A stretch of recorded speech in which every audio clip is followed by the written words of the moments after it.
We've spent a lot of time talking about content for the informative speech, and now that we're in the final week of our discussion of the informative speech, I want to get into a deeper analysis of style and delivery and how these two things interact so well. And we're going to do this through a discussion of ethos. So we're going to be spending a couple of videos now analyzing, talking about ethos. In this one, we'll talk about ethos very generally, do a case study, then we'll move on to ethos in informative speaking more particularly and do another case study. But so in this lecture, what I want to talk about is first off defining ethos, just giving you a sense for what it is. Then I want to discuss its components, the three sort of components of ethos, and then I want to talk about the case study that you're going to be looking at. So to begin with, what is ethos? Well, it's commonly defined as the speaker's credibility, specifically as it's developed in the speech. Okay? Speaker's credibility. So obviously I'm not the one who came up with the term ethos. Ethos comes from Aristotle. Aristotle's treatise-length discussion of rhetoric, ingeniously named The Rhetoric. But in that, he looks at a number of major proofs, and he says, how do we convince somebody of an idea? Well, we've talked about this in week 1 of this course in the overview of rhetoric, but he talks about logos, pathos, and ethos. Logos, pathos, and ethos. And he suggests that ethos is potentially the most persuasive of these. So we believe something because we're convinced of it, logically, logos, or maybe because we're moved by the subject matter, pathos, or ethos. We believe something because we believe the person, we trust the person. So that's what ethos is, really being able to perform our own credibility on a subject. So that's what ethos is. What are its components? Well, again, I want to stay with Aristotle because his terminology and his thinking on this is useful. Okay? And in many ways, it's been reaffirmed by things that we've learned over time. But when he's looking at ethos, he suggests that ethos is made up of sort of 3 basic components: phronesis, arete, and eunoia. Okay? And I'll define each one of those. So to begin with, phronesis. Phronesis, probably for Aristotle, we can define as practical wisdom or good judgment. So it's not simply having a theoretical knowledge of an idea, but being able to do something with that. Someone who not only has mastery of their subject matter, but it can translate into better practice. Okay? So for our sense, for these informative speeches, or for thinking very broadly about informative speaking, it is the performance of knowing what you're talking about. You should know what you're talking about. That's evident. But you should also look like you know what you're talking about. So you should have phronesis. You should be the phronimos. But not only that, you should be able to convey that. Okay? So we're going to be looking at how do you telegraph the knowledge that you have. Really make sure that we as audience members are aware that you know what you're talking about.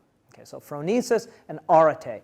Arete, hugely rich concept in classical Greek rhetoric, in classical Greek thought. But arete is excellence or virtue. For somebody like Aristotle, it would be sort of the fulfillment of purpose.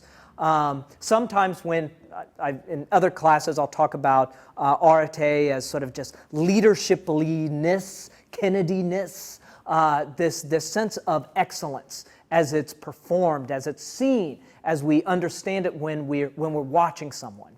Now, in our more specific sense here, we can maybe think about arete in terms of sort of a dynamism or dynamic performance or leadership, sort of being electric around your subject matter, just having that sense of excellence around your subject matter.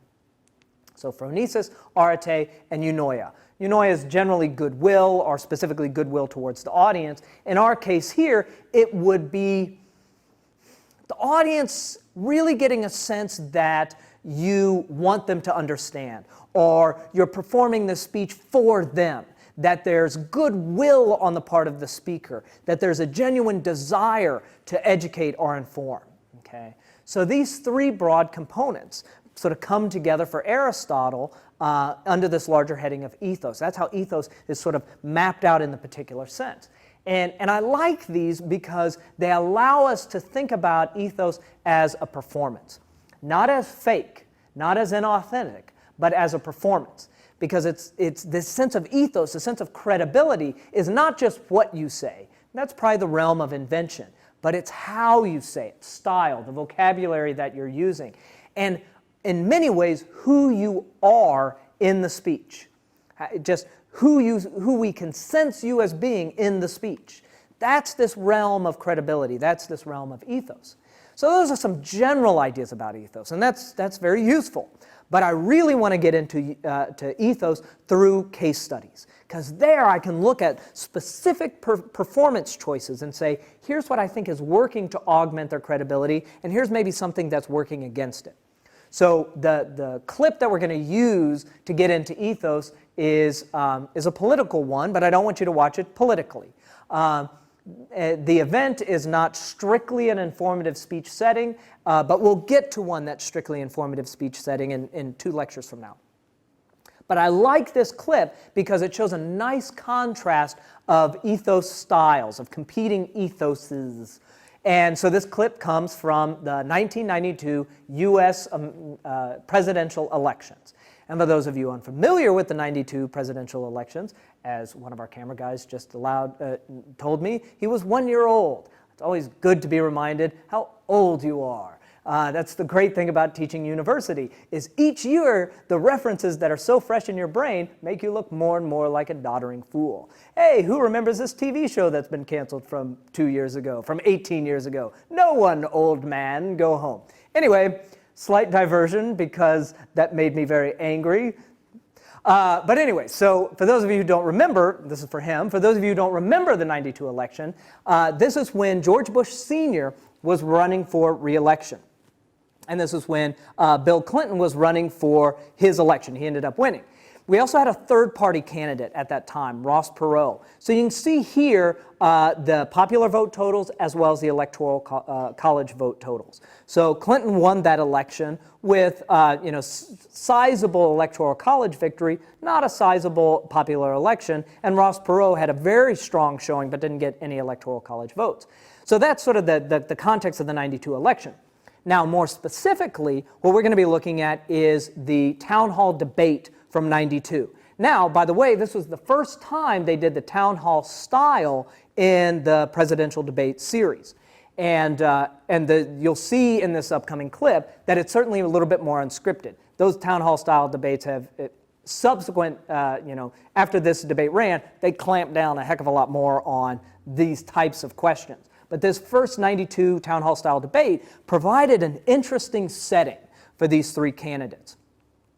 So what I want you to do is, hopefully you're on the course page for this week. So this is lesson 6. So we're week 6, lesson 6. Embedded on the page is a clip that I want you to watch. Specifically, what I want you to do is, I want you to think about how do Bush and Clinton develop their ethos differently in response to the question that is posed. We don't watch Ross Perot, sorry about that, but he did great, but we're not going to watch him. He's lost to history.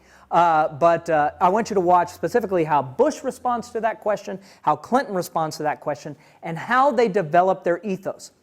Don't think who are they deeply, but think how are they performing their ethos differently in that moment, in that setting. And I would ask you to try to watch this clip rhetorically, analyzing it for ethos and not politically. You might hate Bill Clinton, and there's certainly evidence that lots of people do, but I want you to watch this clip not for who he is or who he was or what you think about him, but for how ethos is being performed in that moment. So too with George Bush Sr., okay? So I'm going to have you watch that clip, think about this question, and then in the next lecture, we'll move through some bit-by-bit analysis of ethos. So go ahead and watch that clip now.